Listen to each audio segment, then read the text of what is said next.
I find now that I often mention MACCT to other carers in Haringey and suggest that they discuss with their GP a referral, because I know the difference it made to us. And when I'm hearing some of the complex needs that people are experiencing with declining health, I know how appropriate the MACCT team would be.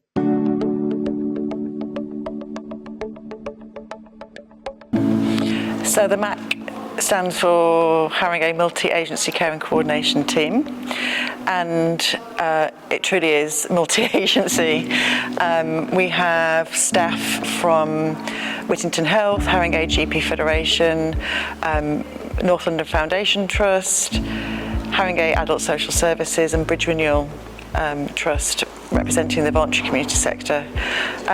And we all work together in an integrated way across 3 neighbourhoods in Haringey to support people to stay well, independent at home, and also to prevent and manage unplanned crises, which would then lead to unplanned hospital admissions. The benefits for patients are that they only have to tell their story only once. So when a MACCT clinician goes out to do an initial assessment, which could take up to an hour and a half, 2 hours, the patient's truly listened to.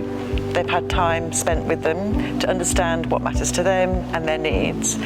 And then the professional who's completed the assessment comes back to the team, and that case is presented to the rest of the neighbourhood MDT. So that one case gets eyes and thought from all the other professions.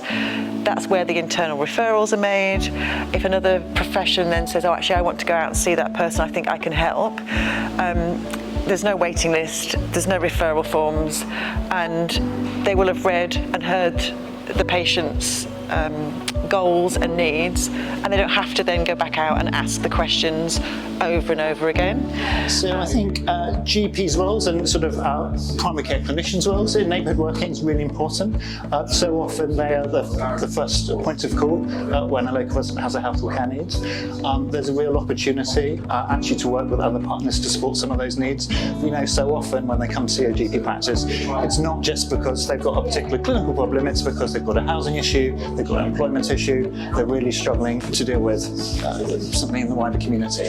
And so I think the opportunity that neighbourhood working provides is if we can work more collegiately with some of our local services, within the social care sector, within the voluntary sector, within our community settings, actually we can direct residents to the right place the first time. We can really draw on the expertise in others and ensure that primary care clinicians are really freed up to do the work that they can do best. I think all of my experiences within the MACCT team have been so positive. Staff really like working here. There's really low turnover in the team, and you can always hear the pride, how they speak about the outcomes that they achieved. And there are some amazing outcomes. 40% reduction in emergency department visits, £1 million worth of savings that the team contribute to. But actually they do it for the people, and their passion and their pride in what they take around what the provided support to residents is why they do it. So I think it's that different approach that they take and the time that they can take through the arrangements that we have within the MACCT team and the culture of the team that make the difference. So the role of the ICB in the development of the MACCT, I suppose at the beginning it was some seed funding. Giving some investment and that support for the team to start developing very much from a sort of ground up, but also with a vision that they had for a different way of working. And I think the ICB giving that sort of funding and support meant that they could sort of put the time in to try different things, and actually over time they've proved their case and have attracted more funding from us.